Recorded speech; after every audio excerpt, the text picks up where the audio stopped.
Ginawa rin ng medalya ang mga pulis na nasawi sa engkwentro laban sa NPA sa Cagayan sa idinaos na necrological service para sa kanila. Mayulat on the spot si Oscar Oida. Oscar? Yes, June, naging madamdami ng necrological service na idinaos sa Regional Command ng PNP. Hindi napigilang mapaluha maski na mga kagawad ng Special Action Force at maging ang kanilang SAF Company Commander na sariwain ng kanilang samahan ng mga nasawing miyembro ng Special Action Force. Maging ang Regional Director Maluhaluhari na sabay ipinako na hindi sila titigil hanggat di nakukuha ang hustisya para sa mga kasamahan.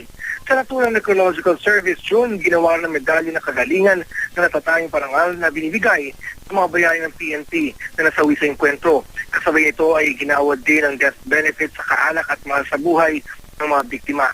Labis ay kinatuwa ito ng mga naiwan ng mga namatay na bayani, pero higit sa lahat, mas ikinatuwa nila na hindi raw titigil ang gobyerno hanggat di nabigyan ng hustisya ang kanilang mahal sa buhay.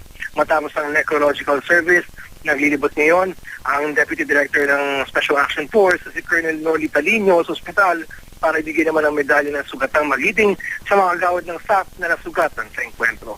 June? Maraming salamat, Oscar Oida.